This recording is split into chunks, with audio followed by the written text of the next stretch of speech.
우리는 공동체로 이 세상을 살아갑니다. 공동체로 사는 인간은 서로 관계를 맺고 살아갑니다. 혼자 살면 관계가 필요 없어요. 나 혼자 사니까. 그런데 두 사람 이상이 같이 있게 되어지면 관계라는 것이 형성이 되어져요. 부부가 두 사람이 있으면 남편과 아내의 서로 관계를 맺고, 부모와 자식이 관계, 직장에 가면 상사와 부하의 관계가 형성이 되어지고, 학교에 가면 선생님과 학생이라는 관계가 형성이 되어지고, 학생들도 서로 간에 관계가 형성되어지고 있어요. 교회 오면은 교우자와 성도들, 혹은 성도들과 성도들, 이렇게 관계가 맺혀지게 되어 있습니다. 그런데 이러한 관계들 사이에는 반드시 서로가 지켜야 될 도리가 있죠. 서로 지켜야 될 도리가 있어. 이 도리가 지켜지지 않으면 관계는 깨져버리기 때문에 서로 간에 지켜야 될 도리가 있어요. 그래서 서로 간에 지켜야 될 도리, 이것을 국어사전에서는 법이라고 해요. 법이란 사회생활하고 인간관계가 서로 지켜야 될 도리가 있다. 최소한의 기본적인 도리가 있다. 그래서 이 법이란 도리는 반드시 지켜져야 됩니다. 안 지켜지면 관계가 깨져버리기 때문에, 그래서 관계가 깨어지지 않도록 하기 위해서 이 법을 어겼을 때는 처벌을 하죠. 법적인 처벌. 이것을 형벌이라고 정의하고 있어요. 그래서 사회가 있는 곳에는, 어떤 사회가 있는 곳에서는 반드시 법이 있다는, 그렇게 말을 합니다. 제레미 레프킨이라는 사람은 이렇게 말을 했어요. 존재하는 모든 것들은 그대로 가만히 두면 스스로 질서가 파괴되는 방식으로 존재한다. 가만히 두면 질서가 파괴되는 방식으로 존재한다. 쉽게 말하면 음식을 가만히 두면 질서가 파괴되어서 거기서 부패하고 상하게 되어지고, 그 안에서. 이건 비단 물질 관계뿐만 아니고 인간관계, 마음과 정신에서도 마찬가지예요. 자유가 주어졌는데 가만히 두면은 이것은 방관이 되어서 삶의 질서가 무너진데, 가만히 두면. 그래서 반드시 이것이 무너지면 관계가 다 깨지고, 관계가 깨지면 사회는 온통 무질서하게 되어져요. 이 무질서하게 되어지는 것을 과학적인 용어로 엔트로피가 증가된다라고 그렇게 말해요. 엔트로피. 그래서 이것이 무질서가 질서가 되기 위해서는 반드시 법이 있어야 됩니다. 그래서 그 질서가 깨어지지 않도록 법적으로 강제성을 두어서 지키도록 해야 된다. 이렇게 말을 합니다. 그래서 인간사회에서는 반드시 지켜야 될 도리인 법이 꼭 필요하고, 법이 어겼을 경우에는 반드시 형벌도 반드시 있어야 돼요.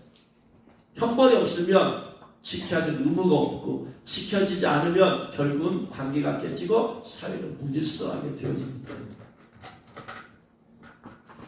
이건 비단 인간관계에서의 사회 인간관계에서뿐만 아니고 하나님과 인간관계에서 마찬가지입니다. 아담이 하나님의 형상으로 지음을 받았다 할지라도 아담은 피조물이고 하나님은 창조주예요. 그래서 창조주 하나님과 아담에는 관계가 형성이 되어지죠. 이 관계에는 반드시 지켜야 될 도리가 있는 거예요. 하나님께서 인간에게 지켜야 될 도리가 있고, 인간이 하나님에게 지켜야 될 도리가 있어요. 특별히 피조물이 창조주이신 하나님께 지켜야 될 도리가 있죠. 그래서 그 도리를 법이라고 한다고 했어요. 그래서 하나님과 창조주와 인간 피조물과의 관계에서 법이 있어야 되고, 이 법을 지키지 않고 법이 어겼을 때는 반드시 형벌이 있어야 됩니다. 여기에서부터 이제 시작되는 거예요.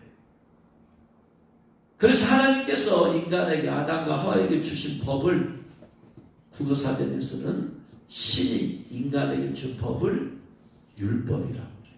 국어사전에 봤더니 율법이란 뭐냐? 신이 인간에게 준 법입니다. 이게 국어사전적인 정의예요. 하나님께서 아담과 하와에게 주신 법이 율법이라. 원어적으로 보면 율법이라는 것은 계명이라는 거예요. 지시. 이렇게 해라. 이렇게 해라. 지시. 계명. 이것이 율법이라고 해요. 그래서 하나님께서 최초로 주신 율법이 바로 선악을 알게 하는 나무 실과를 따먹지 말라라는 법을 주셨어요. 창조주 하나님과 피조물인 인간 사이에 최소한의 도리 딱 하나만 주셨어요. 많은 도리가 필요 없어요. 하나만 주셨어요. 선악과 따먹지 말아라. 그리고 이 법을 어겼을 때는 형벌이 반드시 존재해야 되기 때문에 따먹게 되면 영 죽으리라. 죽게 된다는 말은 사형 선고로 사형. 너 이거 먹으면 형벌이 사형이다. 형벌이 사형이다. 우리나라에서는 이 형벌을 9가지로 정의하고 있다고 말씀을 드렸어요. 젤로 전국의 몰수, 그 다음에 과태료, 그 다음에 구류, 그 다음에 벌금, 그 다음에 자격정지, 자격상실, 그 위에 금고, 그 다음에 징역, 그리고 마지막에 사형. 그래서 형벌 중에 가장 큰 형벌은 사형. 하나님의 선악과 따먹지 말라. 따먹으면 죽는다. 너 사형 선고 받는다라는 말은 반드시 지켜야 된다는 의미예요. 역설적으로 말하면. 그렇죠? 사형죄를 이런 사람을 죽인다는 사형이나 했으면 다른 죄도 지면 안 되지만 반드시 지면 안 되는 죄가 사형죄는 사람을 죽이지 말라는 거잖아요. 가장 큰 형벌은 절대적으로 지키라는 말이에요. 하나님께서 선악과 따먹으면 너 사형이다. 사형. 그래서 그 법과 그 다음 형벌에 대한 경고를 주셨는데 아담과 하와는 마귀의 미혹을 받아서 그냥 이 법을 어겨버리게 되었죠. 그래가지고 뭐예요? 이제 선악과를 까먹었으니까 그 다음 주신 법대로 항상 이 세상의 형벌은 무엇에 따라서? 법에 따라서. 법에 따라서. 하나님도 법에 따라서. 따먹으면 죽는다 했으니까 그 법에 따라서 사형 선고를 내립니다. 그래서 내리신 형벌이 죽으리라. 죽음, 사형. 죽음이라는 것은 바로 분리를 의미한다고 해서 사람이 죽으면 분리된다. 사람이 죽으면 육체와 영혼이 분리되어서 육체는 땅으로 들어가고 영혼은 하늘에 가서 심판을 받는다. 분리예요. 그러니까 이 말은 무슨 말이야? 선악을 따먹으면 네가 정령 죽으리라. 이 말은 네가 선악과 따먹으면 하나님과도 분리된다. 하나님과 같이 살지 못해. 하나님과 분리된다. 이 경고예요. 죽으면 그날 죽는 것이냐? 육체적인 죽음을 의미하는 게 아니죠. 아담은 930년 동안이나 살았어요. 그러니까 육체적인 죽음을 말하는 게 아니고 육체적인 사형을 의미하는 게 아니에요. 너 그거 따먹으면 하나님과 분리된다. 나와 같이 살지 못해. 나는 거룩한 하나님이고 너는 죄인이야. 살 수가 없어 같이. 그래서 너하고 나하고 분리돼야 된다. 이 말 분리되어야 돼. 그래서 선악과 따먹은 결과로서 사형은 곧 하나님과 분리되는 것을 말해요. 이 하나님과 분리됨으로써 나타나는 이제 삶 가운데 여러 가지 형벌들, 구체적인 형벌들을 성경은 저주라고 말해요. 저주가 뭐냐? 법을 어겼기 때문에 형벌을 받았는데 그 형벌이 뭐냐? 하나님과 분리돼요. 분리되어서 살아야 돼. 분리되어서 살기 때문에 함께 있을 때는 그러한 어려움이 있지 않았어요. 그런 고통이 있지 않았는데 이제 분리되어서 살다 보니까 생활 가운데 나타나는 형벌이 구체적으로 나타나는데 그것을 저주라고 합니다. 저주. 형벌이고 저주가 곧 구체적인 형벌이에요. 그래서 오늘 읽은 갈라디아서 3장 13절에서 저주를 율법의 저주라고 하잖아요. 왜 율법의 저주예요? 하나님이 주신 선악과 까먹지 말라는 그 율법을 어겼기 때문에, 어긴 것 때문에 형벌을 받는데, 그 형벌을 구체적으로 나타내는 것이 저주다. 그래서 율법을 어김으로써 받는 형벌, 이것이 저주다. 그래서 율법을 어겨서 받는 형벌이다라는 의미예요. 그래서 이것이 구체적으로 5가지 저주로 나타난다고 말씀을 드렸어요. 5가지. 첫 번째 저주. 하나님과 함께 있을 때는 질병이라는 게 없었는데, 하나님과 이제 분리되면서부터 육체의 질병이 오기 시작했어요. 질병. 그래서 하나님께서 뱀에게 이르시되 네가 저주받아서 흙을 먹어라. 흙을 먹어라. 흙을 먹어라. 이 뱀에게, 뱀도 저주받았어요. 뱀의 저주가 뭐냐? 인간의 흙을 먹어라. 인간의 몸이 흙으로 만들어졌잖아. 그러니까 뱀이 사실은 인간의 몸을 치고 들어와서 인간의 몸을 잡아먹음으로써 여기서 질병이 생기잖아. 이게 뱀에게 저주야. 여기서 말하는 뱀은 뱀마귀잖아요. 요한계시록 12장에 보니까 12장 13절인가 보면은 12장 9절에서 큰 용이 내쫓기니 뱀 곧 마귀라고도 하고 사탄이라고도 한다고 했어요. 뱀에게 너 인간의 몸에 들어가서 질병을 일으켜라. 이게 저주야. 귀신이 되는, 마귀에 되는 저주야. 원래는 인간은 건강한 몸으로 창조되었어요. 하나님께서 모든 걸 만드시고 보시기에 좋았더라잖아요. 좋았다는 히브리 원어가 토브예요. 토브라는 말은 좋다 이 말이에요. 선, 번영, 즐거움. 근데 이 토브라는 히브리 말의 반대말이 라예요. 라. 이건 나쁜, 악한 이런 것이에요. 근데 이 라라는 단어가 어디에 쓰였느냐? 여러 군데 쓰였는데 그 중에 하나가 질병을 나타내는 데 쓰였어요. 욥기 2장 7절 말씀에 보면, 욥기 2장 7절에 사탄이 이에 여호와 앞에서 물러가서 욥을 쳐서 그의 발바닥에서부터 정수리까지 종기가 나게 했다고 했어요. 여기서 종기, 히브리가 원어가 라예요. 라가 질병으로 쓰였어요. 보시기에 좋았더라 토부, 반대 라는 질병을 의미하는 상도로 쓰였으면 토부는 뭐예요? 건강한 것인 거지. 그래서 아담과 하와는 하나님과 함께 있을 때는 건강하게 살았는데 이제 분리됨을 통하여서 하나님께서 그를 더 이상 보호해주고 지켜줄 수가 없어. 그러니까 이제 마귀가 차고 들어오게 되어지고, 그래서 첫 번째 질병의 저주가. 두 번째 하나님과 함께 있었을 때는 하나님께서 동산에 있는 모든 거 다 선악과만 빼먹고 다 얼마든지 네가 뭐 얼마나 풍성해요. 한 가지만 못 먹고 다 먹으라고 했으니까. 여러분 이 세상에 있는 모든 음식들 여러분이 한 가지만 못 먹고 다 먹을 수 있어. 일수평생 다 먹어보지도 못하고 풍성하잖아요. 풍성함을 축복이 있어요. 하나님과 함께. 그런데 뭐냐? 하나님과 분리되음을 통하여서 이제 농사를 짓고 살면서 땅에 너와 내게 가시덤불과 엉겅퀴를 낼 것이다. 그래서 그들은 농사하면서 가시덤불과 엉겅퀴가 있으니까 그것들이 영양분을 흡수하니까 소출이 줄어들잖아요. 그래서 가난의 저주가 왔어요. 첫 번째 율법의 저주는 질병의 저주고, 두 번째는 가난의 저주.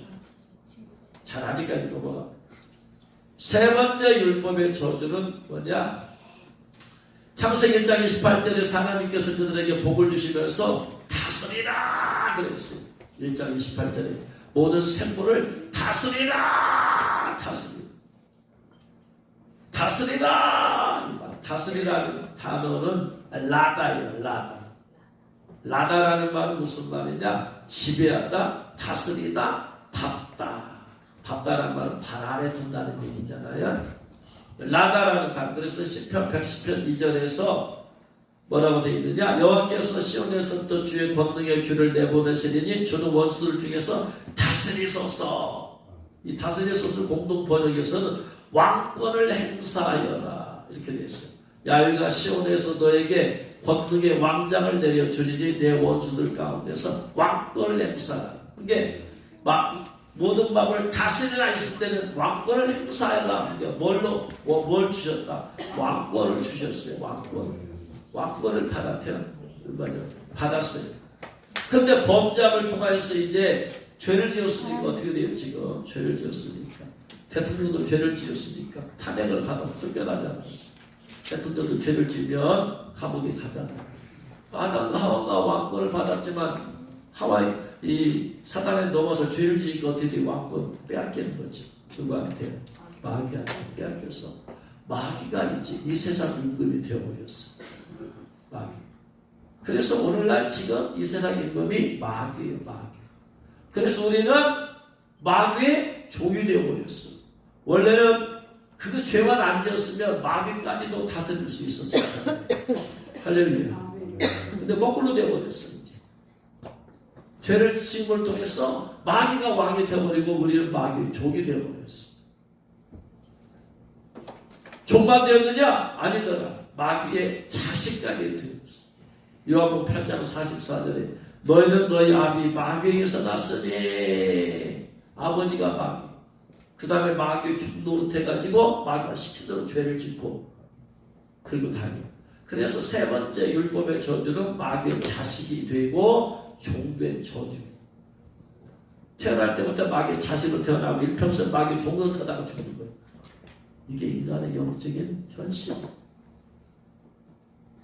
네 번째 저주는 뭐냐면은 네 번째 저주는 하나님을 떠나버리는 저주. 저주 중에서 가장 큰 저주예요. 하나님을 떠나가 버렸어요.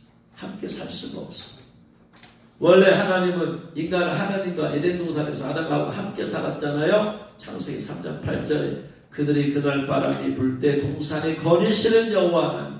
죄를 짓기 전에는 하나님께서 동산에 거니셨어. 거니셨다는 말은 육체를 입고 오셨다는 말이에요. 육체를 입고 오셨다는 말은 제2위 되신 하나님. 제2위 되신 하나님께서 이 땅에 2000년 전에 마리아의 태를 빌려서 이 땅에 오시기 전에 구약에도 존재하셨잖아요. 제2위 되신 하나님. 그래서 제2위 되신 하나님 어떤 분이시냐? 인간에게 하나님께서 인간에게 나타날 때는 인간은 육체를 가졌기 때문에 하나님도 인간에게 나타나실 때 육체를 가지고 나타나 주셔야 되잖아.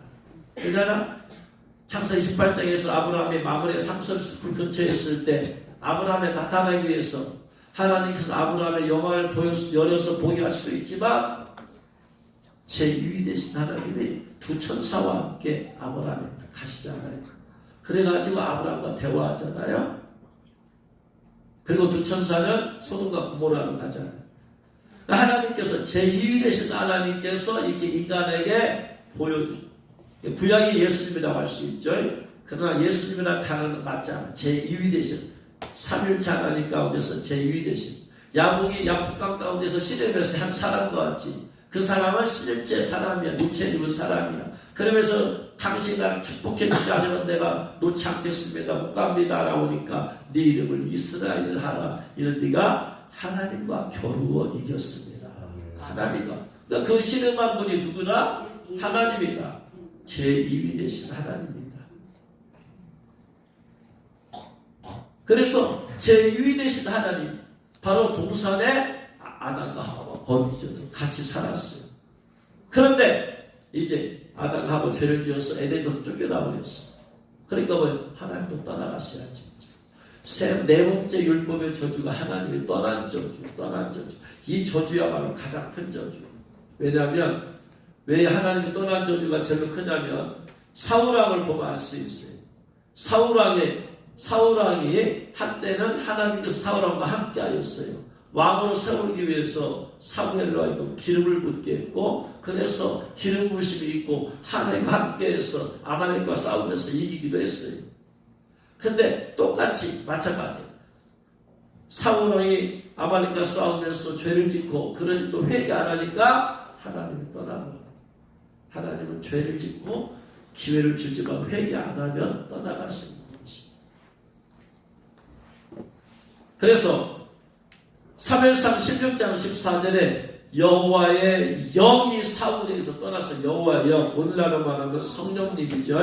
삼일체 하나님이기 때문에 여호와의 영이 떠났다는 얘기는 하나님이 떠났다는 얘기예요. 자, 하나님이 떠나. 그 전까지는 사울에게 하나님이 함께 하셨어. 자, 하나님이 떠나가면 어떤 비참한 상태가 되느냐? 사울왕을 보면 다 나와요. 첫 번째, 하나님이 떠나가자마자 성령이 소멸됐다 이 말이 올라가 말하면 여호와의 부르시는 악령이 그를 번뇌케 하면 바로 악한 일이 찾아오는 것입니다. 하나님이 떠나가면 누가 찾아온다? 즉시 악한 영이 와서 그를 사로잡아버려요. 그래서 그가 번뇌하게 됐다. 번뇌가 정신질환이잖아요. 오늘날 번뇌, 근심이 많아. 그냥 생각에 걱정이 많아. 이게 번뇌예요. 지금 다. 지금 여러분의 근심이 많아. 걱정이 많아. 불안해. 염려가 있어. 정신적인 거. 이게 지금 번뇌예요. 여기에서 지금 하나님을 떠나가니까 그런 현상이 된다. 생각에서, 뇌에서. 하나님이 이제 잊어버린 게 그게. 그래도 번뇌에서 불안과 두려움이야. 불안과 두려움. 막연한 불안과 두려움 가운데 있어. 첫 번째, 하나님을 떠나가면 정신적인 질환이 온다. 두 번째, 그걸로 끝나지 않고 사무엘상 18장 10절에 봤더니 그 이튿날 하나님께서 부르시는 악령이 사울에게 힘있게 내리며 그가 집안에서 정신없이 떠들어대므로 다윗이 편일과 같이 손으로 수금을 타는데 그때 사울의 손에 창이 있는지라 그가 스스로 이르기를 내가 다윗을 벽에 박으리라 하고 사울이 그 창을 던졌으나 다윗이 그의 앞에서 두 번 피하였더라. 단순히 정신적인 질환에만 있는 게 아니라 더 나가서 다윗을 죽이려고 창을 던졌더라. 다윗이 그를 치료하기 위해서 수금을 타면서 찬양하고 있는데 너무나 강력하게 역사하니까 그를 죽이려고 창을 던져버려. 근데 하나님께서 다윗과 함께 하시니까 피할 길을 주시지요. 그리고 도망가고 그때부터 사울하고 다윗을 죽이려고 쫓아가. 분노와 시기와 질투 때문에 완전히 사로잡혔어. 그 남은 인생은 이제 다윗을 죽이는데 왕으로서의 어떤 정치력을 발휘하고 나라를 이끌어가고 없어져 버리고 이제 다윗만 죽이는데 엉뚱한 데다 목표를 삼고 인생을 낭비하게 되어져. 세 번째, 그러다가 노비라고 하는 성읍에 다윗이 갔는데 거기에 제사장이 아히멜렉이 다윗에게 도망다니잖아요. 이제 다윗이 사울에게 도망다녀서 노비라고 하는 성읍에 왔더니 거기에 제사장 아히멜렉이 다윗에게 음식을 주고 그 다음에 골리앗에 칼도 주고 이제 도망다니니까 칼도 있어야 되니까 칼도 주고 그러면서 하나님께 기도까지 해줬어요. 이 소식을 사울왕이 듣고 도액을 보냅니다. 너 가서 도액에 가서 제사장을 싹 다 죽여버리라. 제사장이 하나님의 종들이잖아요. 올라가 말하면 이제는 하나님에 대한 두려움이 없어. 가서 제사장 싹 다 죽여. 신하들이 다 만류. 제사장이 거들면 안 됩니다.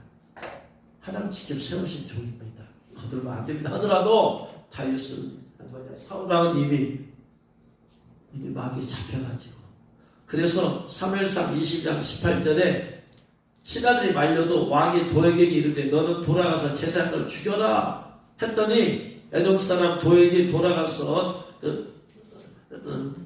성읍에 가가지고 세마포 에봇을 입은 자 제사장 85명을 죽여버려요. 하나님을 무서워하지 않고 하나님을 세우신 하나님의 종을 무서워하지 않아. 하나님 떠나버렸기 때문에 하나님의 경외함이 없기 때문에 그것을 끝나지 않아요. 제사장들의 성읍 노베 남녀와 아이들과 젖먹는 자들 조그만 애기 소와 나귀와 양을 칼로 다 쳐서 죽여버려요. 도륙해버려요. 이게 지금 하나님을 떠나가면 이렇게 비참하게 돼요. 사람.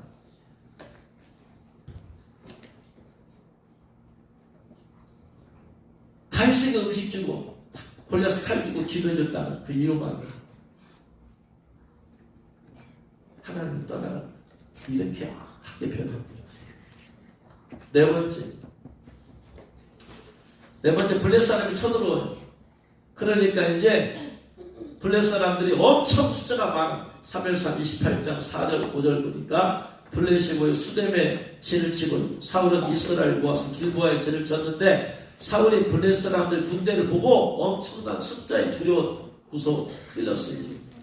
그래가지고 마음이 두려워가지고 하나님한테 물어. 하나님 우리가 전쟁해야 돼. 도망가야 돼요. 사울이 여호와께 붙잡는데 하나님 보고로도 우리음으로도 선지자로도 그게 대답을 안 해요. 아무리 기도해도 응답을 안 해요. 하나님 떠나버리면 기도해도 응답이 없어요.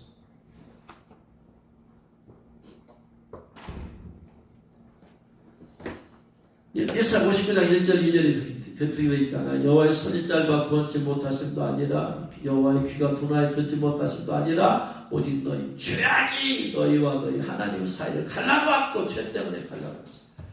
그 너희 죄가 그 얼굴을 가리워서 너희 아무리 기도도 안 듣는 하나님 듣지도 않으시고 그 죄가 있으면 하나님께 기도 응답 안 해버리시고 하나님 떠나고.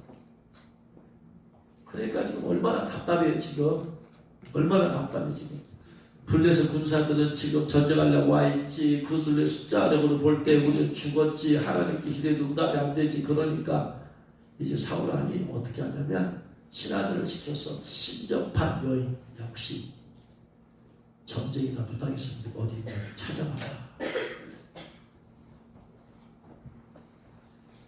그래서 28장 7절에 사울이 그의 신하들에게 이르되 나를 위해서 신접한 여인을 찾아라. 내가 그럼 그에 가서 물어보겠다. 지금 전쟁, 블레셋과의 전쟁에서 이 위기와 어려움을 어떻게 극복하면 되겠느냐고 하나님께 기도해도 응답이 없으니까 귀신 사역자한테서 물어보겠다. 그렇게 귀신의 도움을 통해서라도 문제를 해결했다고 하는 거예요. 하나님 제일 싫어하는 게 우상숭배고 귀신이었어요. 그래서 신하들이 찾았더니 엔돌에 신접한 여인이 있나이다. 그러자 사울이 다른 옷을 입고 왕이 아니치 하면서 변장해서 두 사람께 가가지고 그 여인에게 이르되 사울이 아닌 거 들으면서 신접한 술법을 써서 내가 내게 말하는 사람을 불러 올리라. 신접한 사람은 강신술사요. 귀신을 불러와서 귀신의 도움을 받고 귀신의 말을 듣고 문제를 해결하려. 신접한 사람, 신접한 사람을 오브라, 히브리어로 오브라고 하는데 오브라는 단어가 어디 가냐면 레위기 20장 6절에 나오거든요. 레위기 20장 6절, 20장 27절. 레위기 20장 6절에 접신한 자, 접신이 오브야. 신접한 자, 귀신과 접하고는 자. 전쟁이 무당이죠. 와 박수 무당을 음란하게 따르는 자에게는 내가 진노하여 내가 그를 그의 백성 중에서 끊어버릴 것이다. 백성에서 끊어버린다? 죽인다. 이 말. 27절에 남자나 여자나 접신하거나 접신이 오부예요. 죽은 자 귀신과 접한 박수 무당이 되거든 반드시 그를 죽일지니 곧 돌로 쳐서 죽여라. 하나님께서 명령하셨어요. 이런 신접한 자는 돌로 쳐 죽여라 했는데 너무나 이 문제 너무나 답답하니까 하나님 말씀 어기고 그 신접한 사람한테 찾아가서 이 문제 해답을 얻고자 해요. 하나님을 떠나면 하나님이 아무리 기도해도 응답을 안 하니까 문제를 해결해야 되고 답답하니까 점쟁이 찾아요. 점쟁이. 자, 지난번에 말씀드렸잖아요. 며칠 전에 유튜브를 보는 어느 목사님이 나와서 이렇게 하는데 당신네 교회에 점쟁이가 왔었대요. 그래가지고 점쟁이가 와서 목사님한테 와서 하는 말, 목사님 저한테 권사님들 많이 옵니다. 권사님이 많이 온대. 그 말은 뭐냐? 권사장 정도 하면은 교회의 믿음의 어머니들 아니에요? 교회의 믿음의 어머니 정도 될 텐데 점쟁이를 찾아가서 점을 친다는 말은 그 권사들 하나님, 그 권사들에게 사명이 떠났다는 얘기예요. 어떻게 권사가 점집에 가서 귀신의 도움을 받아가서 문제를 해결하려고 하고 권사라고 할 수 없는 일이 떠난 거예요. 사울왕처럼 하나님을 떠난 권사입니다.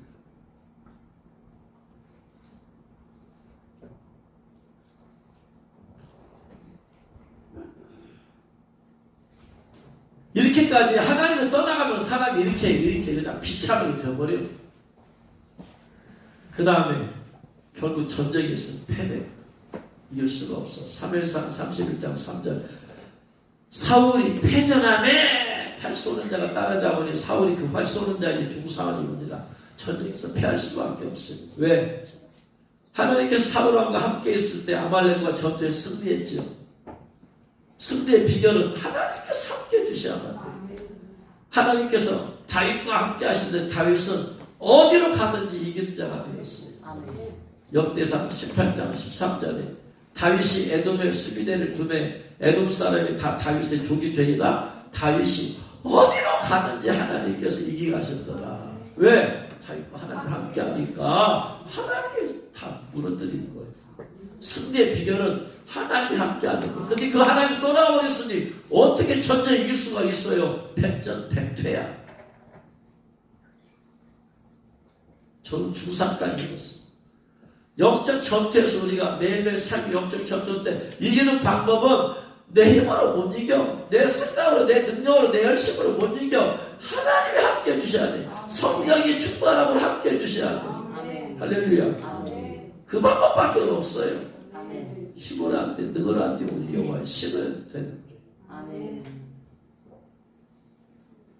그리고 전쟁이 패배하고 전쟁 패배해서 끝나느냐? 결국 자살해서 끝나요. 사무엘상 31장 4절에 그가 무기를 든 자에게 이르되 자기 무기 든 자 있잖아요. 시종에게 죽게 생겼는데 자기가 죽지 않은 채로 가만히 있으면 블레셋이 와서 자기를 죽이니까 얼마나 이게 치욕스러운 죽음이에요.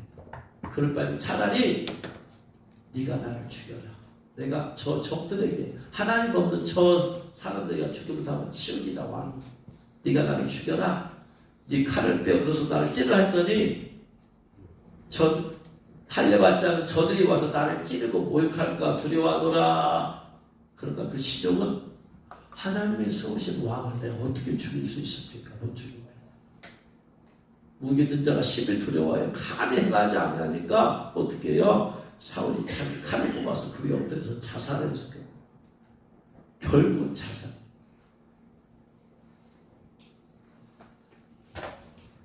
하나님의 떠나간 것의 결론은 뭐냐? 자살이야. 자살. 비참하게 자살로 끝내는 인생. OECD 국가의 하루의 평균 자살률이 OECD 국가가 있잖아요. 하루에 10.6명이 자살한대요. 10.6명. 그런데 한국은 하루 평균 자살률이 36명이나 합니다. 19년째 1위에 한국 자살률이 19년째. 하루에 지금 36명이 죽고 있어요. 오늘도 36명이 죽었어. 365일 곱해봐야 됩니다. 얼마나 많은 사람. 그 많은 사람이 자살한 이유가 다 있을 거예요. 그러나 궁극적인 원인은 하나님이 떠나고 하나님이 없기 때문에 그들에게. 사울왕 왜 자살해요? 하나님이 떠나가고 있기 때문에. 하나님이 떠난 인간의 최종 종착역은 자살이야. 자살. 그럼 자살로 끝나냐? 그것도 아니잖아. 그러니까 질병의 저주, 가난의 저주, 마귀의 종된 저주, 그것도 저주예요. 근데 가장 큰 저주는 하나님 떠나가는 게 저주예요. 가장 큰 저주. 그래서 다윗이 시편 51편 11절에서 사울왕의 그런 비참한 말로를 받기 때문에 그가 살인죄와 간음죄를 지고 나서 무서워서 벌벌 떨었어요. 이제 하나님이 떠나가면 이렇게 큰 죄를 지었으니 사울왕은 살인죄 간음죄 지었어요?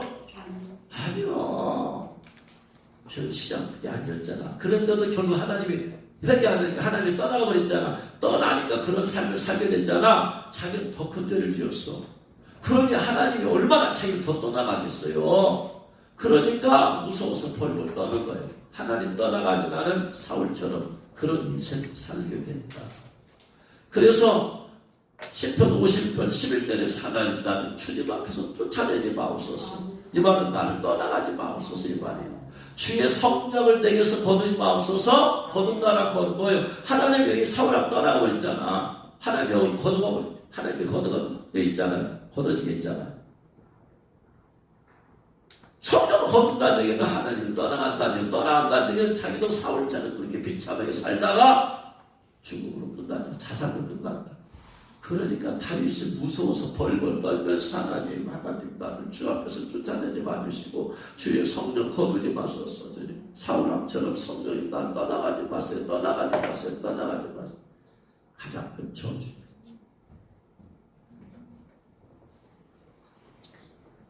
우리에게 육신의 질병의 저주도 있을 수 있고 가난의 저주도 있을 수 있고 마귀의 종된 저주도 있을 수 있지만 하나님이 떠나가는 저주는 이건 없어야 돼.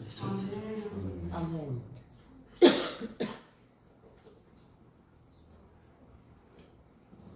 서사르 목사님 천국에 왔을 때 주님께서 이렇게 말씀하시는데요.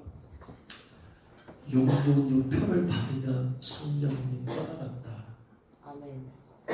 신학 이론은 예수님 영접할 때 성령님이 내주하시잖아요. 내주하시는 성령은 절대로 떠나지 않는다. 그래서 지옥까지 않는다 이 말이에요. 성령님이 계시니까. 이게 신학 이론이야. 그래서 목사님들은 예수님을 영접하면 성령이 계시니까 여기서 성령이 계시는데 어떻게 지옥 가면 지옥 갈 수가 없다. 성령이 계시거든. 그런데 예수님께서 서사라 목사님 말씀하셨대. 666표 받으면 그의 주인은 기계가 된다. 메리칩 받으면 메리칩을 통해서 인간의 사상과 감정과 종교 조종 가능하다. 변화시킬 수 있다.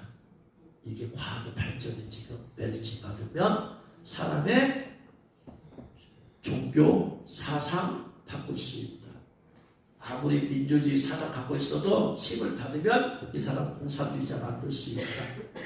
이 사람이 아무리 예수 믿는 사람이라도 신방 받으면 이 사람을 이슬람 신자 만들 수 있다. 이게 베리지. 주인이 바뀌는 거예요. 주인. 그전에는 주인이 예수 믿으면 성령이 계시니까 성령님이 주인이시. 어쨌든 간에 주님이 그러셨대. 주님. 영영표 받으면 인간의 주인이 기계가 된다. 그래서 적그리스를 메시아라고 외치게 된다 이 말이에요. 아무리 예수를 믿는 사람도 표 받으면 적그리스가 메시아다 외치게 돼 있어. 칩을 통해서 사상, 감정, 조종, 개정 되니까. 그런데 사람들은 그럼 어떻게 성령이 떠나가면 어디 가고 떠나간 사람들이 지옥 가잖아. 그러니까 지옥 가야 되잖아. 그런데 사람들이 이걸 안 믿는 이유가 야 무슨 666표 받았다고 지옥 가냐? 그렇게 하는 안 믿는 이유야. 받았다고 지옥 가냐? 예수님 안 믿어야 지옥 가는 거지. 그러니까 그들은 메리시 받으면 성령이 떠나간다는 사실을 아는 건가? 여러분도 알았어요. 믿거나 말거나. 저는 믿으니까 아무도 알았어요. 아멘. 그래서 여기 표 받으면 안 된다는. 아멘. 깨달으실 줄로 축원합니다. 아멘. 그래서 이렇게 질병의 저주, 가난의 저주, 마귀의 종된 저주, 그리고 하나님을 떠나는 저주가 이 세상에서 가장 큰 저주, 하나님을 떠나는 저주. 아멘. 그렇게 해서 하나님을 떠나가면서 이제 죽음으로 끝났어. 자살로 끝났어. 그러면 끝나느냐? 한 가지 저주가 남아있어. 한 가지 저주가. 히브리서 9장 27절에서 한 번 죽는 것은 사람의 정하신 것이요 그 후에는 심판이 있다. 이 세상에서 생전에 산 죄에 대한 심판이 있어요. 심판. 그 심판을 받아가지고 죄값에 따라서 영원한 불못에 던져버리는 거예요. 아멘. 영원한 불못에 던져지는 것을 영원한 불못에 던져지는 저주가 남아있어요. 마태복음 25장 41절에 양과 염소에 비유해서 왼편에 있는 자들에게 이르시되 저주를 받은 자들아 나를 떠나 마귀와 그 사자들을 위해서 예비된 영원한 불에 들어가라. 저주받은 자들아. 왼편에 있는 사람들에게 저주받은 자들아. 너희들 저주받았어. 마지막 다섯 번째 저주, 율법의 저주가 있는데 다섯 번째 저주, 영원한 불에 들어가는 저주. 이 영원한 불은 요한계시록 22장 8절에서 불과 유황으로 타는 못, 계시록 20장 14절에서 불못이라고 말하고 있죠. 지옥을 말하죠. 마태복음 5장 22절에서 나는 너에게 이르노니 형제에게 노하는 자마다 심판을 받게 되고 형제를 대하여 나가라 하는 자는 공에 잡혀가게 되고 미련한 놈이라 하는 자는 지옥 불에 들어가게 됩니다. 마태복음 18장 8절에서 만일 네 손이나 네 팔이 너를 범죄하게는 찍어내버리라. 장애인이나 다리 저는 자로 영생에 들어가는 것이 두 손과 두 팔을 가지고 영원한 불에 던져지는 것보다 나으니라. 영원한 불, 지옥. 왜냐하면 영원히 불타오르고 불타는 곳은 영원히 있어야 되기 때문에 영원한 지옥불에 던져지는 저주가 마지막에 남아있어.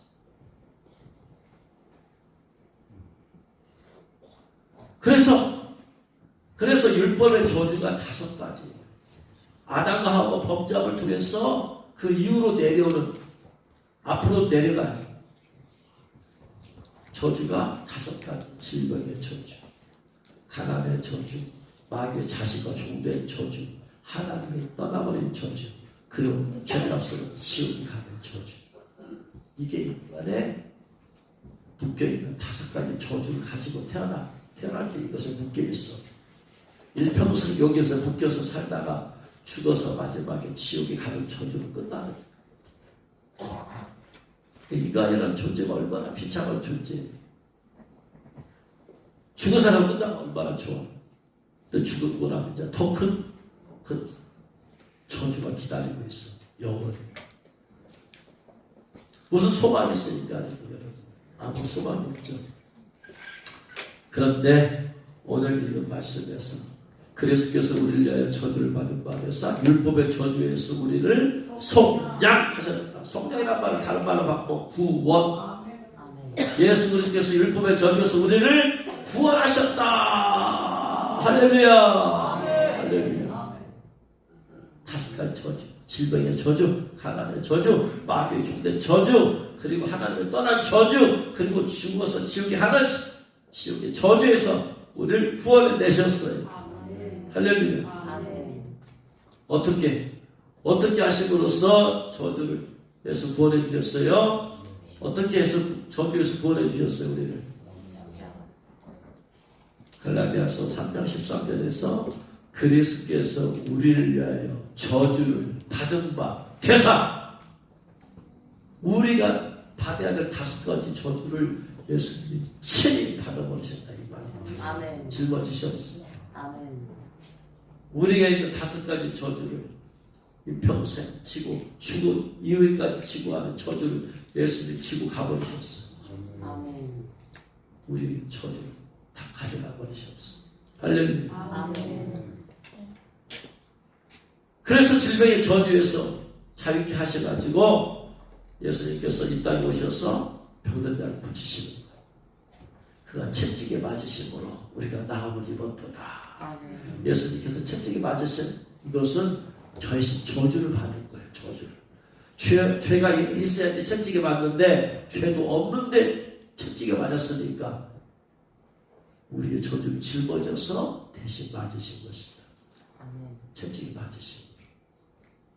그래서 이제 우리가 육신의 질병에 걸렸을 때 와서 기도하고 그러다가 천국에 가면 완전한 저주에서 자유케 돼요. 아직도 이 세상은 마귀가 임금이기 때문에 우리는 싸우고 전투해야 돼요. 그러나 마귀의 영역에서 벗어난 천국에는 질병 가진 사람 한 명도 없더라. 할렐루야. 아멘. 두 번째 가난의 저주에서 자유케 했어요. 고린도서 8장 9절 우리 주 예수 그리스도의 은혜를 너희가 알거니와 부유하신 줄로서 너희를 위하여 가난하게 되심은 그의 가난함으로 말미암아 너희를 부유하게 하려 하십니다. 가시 원금퀴 예수님께서 멸류관을 써버리셨어요. 가시 멸류관을 뒤집어 쓰였어. 이 가시는 인간이 가난의 저주로 인간이 쓰고 있는 거였어요. 영적 예수님께서 대신 써버리셨어요. 이 저주를 대신 짊어지셨어요. 가시 멸류관은 가난의 멸류관, 가난의 저주의 멸류관. 그래서 예수님께서 가난에서 자유케 하셨습니다. 할렐루야. 마귀의 자식된 저주에서 요한복음 1장 11절에서 영접하는 자, 곧 그 이름을 믿는 자들에게 하나님의 자녀가 되는 것을 주셨어요. 할렐루야. 회개하고 예수 믿으면 마귀의 자식에서 벗어나 하나님의 자녀가 되었어요. 할렐루야. 그 다음에 하나님의 떠난 저주에서 이제 우리 안에 예수 영접할 때 들어오셨어. 우리 안에 아들을 낳은 이름을 예수라 이는 그가 자기 백성을 저희 중에서 구원할 자이시구나 하니라. 이 모든 일이 된 것을 주께서 선자로 하신 말씀을 이루하시니 이르시되 보라 처녀가 잉태하여 아들을 낳을 것이요 그 이름을 임마누엘이라 하라 하셨으니 이를 번역하여 하나님 우리와 이제는 함께 계시다. 떠난 하나님이 우리와 함께 계시다. 할렐루야. 그래서 내 안에 들어오셨어. 할렐루야. 저주에서 자유케 하셨어. 마지막으로 지옥의 저주에서 자유케 하셨어요. 요한복음 5장 24절에서 내가 진실로 진리로 너희에게 이르노니 내 말을 듣고 또 나 복의 신제를 믿는 자는 영생을 얻고 심판에 이르지 아니하나니 사망에서 생명을 얻게 섰느니라. 할렐루야. 그래서 우리는 심판이 없어. 벨체만 안 받으면 돼. 하늘은 성을 떠나서 심판받아서 지옥 갑니다. 벨체만 안 받으면 벨체만 안 받으려면 하나님이 일을 받아야 돼. 미리 선행적으로. 그래야지 하나님이 지켜주시고 보여주시고. 그래서 여러분 이 놀라운 일 행하신 주님을 찬양하는 우리가 무엇이라 우리가 한 일은 하나도 없어요. 저주에서 벗어나기 위해서 우리 한 일은 하나도 없어. 그냥 예수님을 우리 믿음 영접했더니 저주가 끊어져. 할렐루야. 죄인된 우리를 구원하기 위해서 친히 저주를 짊어지신 주님을 찬양합니다. 그분을 영원토록 찬양하고 영원토록 그분을 사랑하고 영원토록 그분을 증거해서 주님을 기쁘시게 하는 저와 여러분 되시는 주 여러분 축원합니다.